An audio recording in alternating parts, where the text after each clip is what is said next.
Parce que la société a changé, que le modèle de 89, faisant de la Cité des Images une exception nationale, doit être aujourd'hui repensé pour répondre aux attentes de chacun, à la fois les élèves, les parents, les enseignants et les intervenants. La ville d'Épinal a lancé en 2020 une grande réflexion autour de l'organisation du rythme scolaire et de l'aménagement du temps de l'enfant en impliquant tous ces différents acteurs dans une quinzaine de groupes de travail. 7 nouvelles formules ont vu le jour, mais seulement 3 ont été retenues. La première avec une après-midi d'activité comme c'est le cas aujourd'hui dans la plupart des écoles spinaliennes.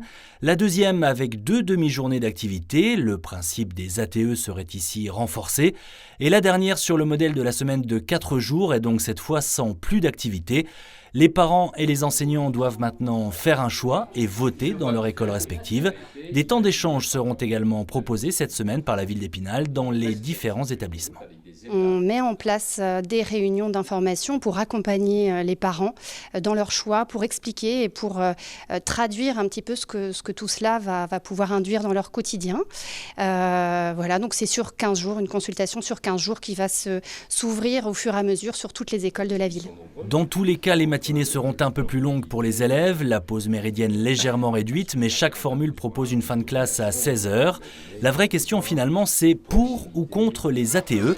La ville d'Épinal est à l'écoute, rappelant tout de même que depuis plus de 30 ans, de nombreux jeunes spinaliens ont pu découvrir des activités sportives ou culturelles qu'ils n'auraient peut-être jamais pu tester sans ce dispositif. Pouvoir partager des moments entre pairs, en dehors d'une salle de classe, je crois que c'est important pour chaque enfant.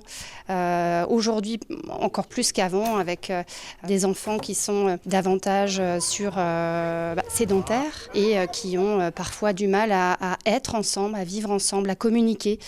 Donc c'est tout ce qui nourrit ces activités-là. La consultation va donc se dérouler sur 15 jours. On connaîtra les résultats en février. La nouvelle organisation de chaque établissement devra passer par un vote du conseil d'école en mars, avant celui du conseil municipal en mai. Mais c'est l'éducation nationale qui aura le dernier mot avec une décision attendue au mois de juin.